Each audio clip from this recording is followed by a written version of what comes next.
Hello everyone, I am Pallavi Mishra and welcome back to my channel learn to teach.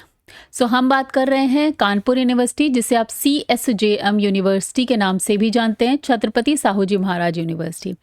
ठीक है, तो आपके जो बीएड की परीक्षाएं और फॉर्म सबमिशन था, उसको लेकर कल एक नोटिस आया है। उसको यहाँ पर देख लेते हैं। देखिए, 20 नवंबर 2011 का ये नोटिस है, मीन्स ये कल ही आया है। सो यहाँ पर क्या बताया गया है, बीएड, बीपीएड, एमएड, एमपीएड और भी जो एलएलबी वगैरह के एग्जाम हैं, पाठ्यक्रमों के विषम सेमेस्टर परीक्षा हेतु परीक्षा फॉर्म सबमिशन एवं शुल्क जमा किए जाने के संबंध में अवगत कराना है कि 25-26 के बीएड, बीपीएड, एमएड और एमपीएड के प्रथम और तृतीय सेमेस्टर और जो एलएलबी वगैरह होता है उसका जो है आपका प्रथम तृतीय सेमेस्टर के संस्थागत भूतपूर्व बैक परीक्षा से संबंधित हर छात्र छात्राओं के जो ऑनलाइन फॉर्म सबमिशन एवं परीक्षा शुल्क जमा करने की तिथि जो है वो 20/11/25 को निर्धारित की गई थी। बट विभिन्न महाविद्यालयों एवं छात्र छात्राओं के अनुरोध पर ऑनलाइन फॉर्म सबमिशन एवं परीक्षा शुल्क जमा करने की तिथि 25/11 यानी 25 नवंबर तक की ये डेट आपकी बढ़ गई है। ठीक है, तो जो लोग अभी भी फॉर्म को नहीं फिलअप कर पाए हैं, उन्होंने अपना फीस नहीं सबमिट किया है, तो उनको बहुत ही राहत मिल गई है। वो 25 नवंबर तक अभी अपना ये काम कर सकते हैं। ठीक है, एक दो लोगों के मेरे पास मैसेज भी आ रहे थे कि उनको तो सब्जेक्ट सिलेक्शन को लेकर डाउट थे। तो चलिए मैं आपको बता रही हूँ कि ऐसे आप सब्जेक्ट सिलेक्शन कैसे कर सकते हैं, किस बेसिस पर कर सकते हैं। ठीक है, फॉर्म वगैरह कैसे करना है वो हम पहले देख लेते हैं, फिर सब्जेक्ट सिलेक्शन कैसे करेंगे उस पर भी बात करेंगे। और अगर आपको वीडियो यूज़फुल लगता है तो प्लीज़ चैनल को लाइक, शेयर, सब्सक्राइब ज़रूर करिएगा। Thank you. चलिए देखते हैं। जैसे कि अगर आपने रजिस्ट्रेशन किया है तो आप जब CSJMU की साइट पर जाते हैं और इस तरह से समर्थ पोर्टल को खोलते हैं, तो यहाँ पर आएगा रजिस्टर्ड यूज़र लॉगिन। ठीक है, तो यहाँ से आप लॉगिन करते हैं और लॉगिन करने के बाद इस तरह से एक विंडो खुल के आती है। जो आपने अपना रजिस्ट्रेशन किया है, WRN नंबर जो यहाँ पर दिखा हुआ है, बस उसमें WRN को छोड़कर ये सारा यहाँ पर लिखना है, रजिस्ट्रेशन नंबर, पासवर्ड डालना है और उसके बाद आपका करेंगे और आप लॉगिन कर जाएंगे। और यहाँ पर देखिए समर्थ पोर्टल पे एक हेल्पलाइन नंबर भी दिया हुआ है, जो आप 10 to 5 PM में मंडे टू फ्राइडे में कॉल करके अगर आपको कोई दिक्कत आ रही है तो आप इस पे कॉल करके हेल्पलाइन पर अपना बात भी करके कोई कन्फ्यूज़न है तो उसे भी क्लियर कर सकते हैं। ओके, ठीक है। इसके अलावा जो है एक और तरीका भी है कि आप CSJMU डायरेक्ट डालेंगे तो इस तरीका का इंटरफेस खुल के आता है अगर आप CSJMU समर्थ पोर्टल डायरेक्ट डालते हैं। ठीक है, यहाँ पर अपना यूज़र नेम, पासवर्ड डाल के आप इस तरीके से लॉगिन कर सकते हैं। लॉगिन करने के बाद आपको इस तरह से पूरा खुल के आता है। ठीक है, तो यहाँ पर आप एग्जामिनेशन पे जाएंगे और यहाँ पर जब रजिस्ट्रेशन के लिए क्लिक करते हैं तो registration open for regular examination 1-3 semester, odd semester, इस तरीके से अभी आपके एग्जामिनेशन का जो ऑड सेमेस्टर की एग्जामिनेशन है उसका रजिस्ट्रेशन यहाँ से आप कर लेंगे। पूरा आप जैसे 1 by 1 करेंगे, पूरा आपको समझ में खुद ही आता जाएगा।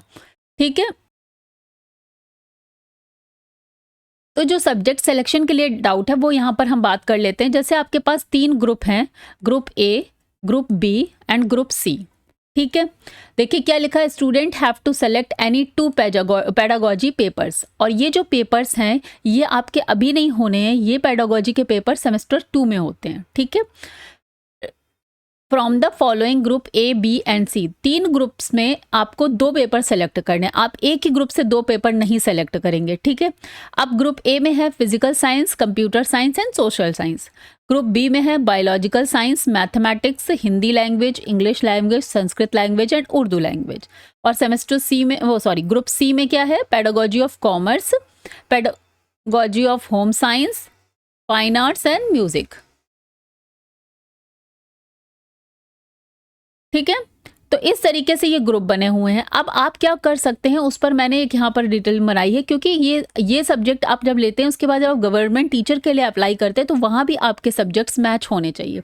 अब जैसे कुछ लोग ग्रेजुएशन में PCM, फिजिक्स, केमिस्ट्री, मैथ्स लेकर फर्स्ट ईयर करते हैं, सेकेंड ईयर उसके बाद लास्ट में 2 ही रह जाते हैं। ठीक है, तो उस केस में वो लोगों का सिंस PCM अगर आपका BSc में था, ग्रेजुएशन में था, तो आप मैथमेटिक्स प्लस फिजिकल साइंस को चूज करेंगे एज ए पेडागोजी सब्जेक्ट। कुछ लोग PCB से करते हैं, फिजिक्स, केमिस्ट्री, बायो से। ठीक है, तो लास्ट में भले आपका जूलॉजी या बॉटनी कुछ रह जाता है, लेकिन आप वहां पर चूज करेंगे physical science plus biological science. Okay. इसके अलावा जो बीए आर्ट्स के स्टूडेंट हैं, अब आर्ट्स के स्टूडेंट देखिए, जैसे फिजिकल साइंस आपने ग्रुप ए से ले लिया, मैथमेटिक्स ग्रुप बी से ले लिया, आपका काम हो गया। फिजिकल साइंस आपने ग्रुप ए से ले लिया, बायोलॉजिकल साइंस ग्रुप बी से ले लिया, ठीक है। आप लैंग्वेजेस भी चूज कर सकते हैं, बट वो आपका फिर आगे जाके आप या तो मैथ्स के टीचर बन जाइए या साइंस के टीचर बन जाइए, तो आपका कॉम्बिनेशन यही सही रहेगा। इसके बाद आते हैं आर्ट्स के स्टूडेंट्स। अब आर्ट्स में क्या क्या है, या तो आप सोशल साइंस से आपने किया है तो किसी भी हिस्ट्री, सिविक्स, ज्योग्राफी, पॉलिटिक्स, इन सब से करते हैं ना, इकोनॉमिक्स, इन सब से करते हैं, तो उस केस में आपका पहला तो पेडागोजी सोशल साइंस हो जाएगा। अब दूसरा देखिए, ग्रुप बी से ऑप्शन है और ग्रुप सी से ऑप्शन है, तो आप होम साइंस चुनिए, फाइन आर्ट्स चुनिए, म्यूजिक चुनिए या कॉमर्स चुनिए। अब इनमें से अगर आप किसी चीज़ के टीचर बनना चाहते हैं तो आप वो चुनिए, अदरवाइज बेस्ट ये होता है कि आप कोई लैंग्वेज चुनिए, या तो आप इंग्लिश लैंग्वेज चुन लीजिए या तो हिंदी लैंग्वेज को सेलेक्ट कर लीजिए। तो यहाँ सोशल साइंस वालों के लिए 2 ऑप्शन रहेंगे, इंग्लिश लैंग्वेज या Hindi language plus social science. Okay. अब कॉमर्स वालों के साथ क्या ऑप्शंस हैं, कॉमर्स प्लस कॉमर्स के साथ वो कोई भी एक लैंग्वेज ले सकते हैं, हिंदी और इंग्लिश, ठीक है।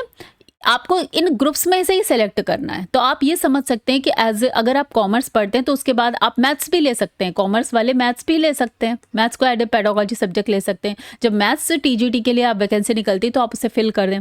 वैसे तो कॉमर्स का ये है कि 6 to 8 में कॉमर्स का तो सब्जेक्ट होता नहीं है, ठीक है, वो 9th-10th वाली वैकेंसी में ही आप भर सकते हैं कॉमर्स वालों को। तो अगर ग्रेजुएशन आपने कॉमर्स से किया है तो अगर आप मैथ्स लेंगे तो मे बी आपको कहीं ना कहीं उसमें चांसेस मिल सकते हैं। इसके अलावा जो है आप पोस्ट ग्रेजुएशन जरूर करिएगा, क्योंकि पोस्ट ग्रेजुएशन के बाद ही आप 9th, 10th, 11th, 12th को एज ए कॉमर्स टीचर पढ़ाने के लिए एलिजिबल हो जाएंगे। ओके।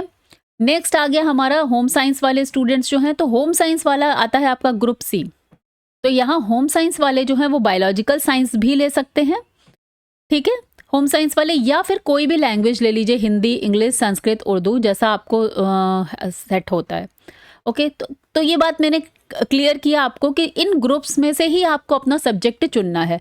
अब आप फ्यूचर में किस तरह के टीचर के रूप में जाएंगे, या ग्रेजुएशन में आपका जो मेन 2 सब्जेक्ट्स थे, ठीक है, उनको ही आप as a pedagogy subject select करते हैं।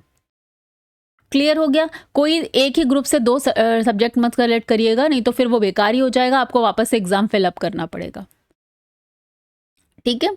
तो आई होप कि ये चीज़ समझ में आ गई है। सब्जेक्ट सिलेक्शन पे भी मैंने आपको आइडिया एक दिया है कि कैसे सब्जेक्ट का सिलेक्शन करना है। इसके अलावा आपकी डेट एक्सटेंड हो गई है, तो अभी आप 25 तारीख तक अपना फॉर्म फिलअप कर सकते हैं। और जो है इसके अलावा समर्थ पोर्टल पर जाकर जब आपने WRN रजिस्ट्रेशन करा दिया है, यहाँ से जाके आप अपना फॉर्म फिलअप कर सकते हैं, ठीक है।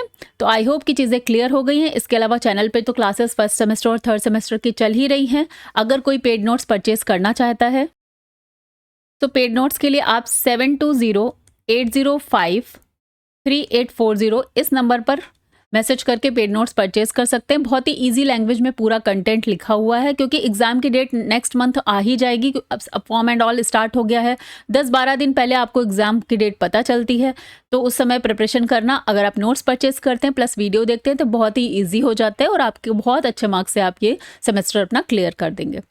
तो चलिए मिलते हैं नेक्स्ट वीडियो में। Till then bye bye, take care, have a nice day, good day.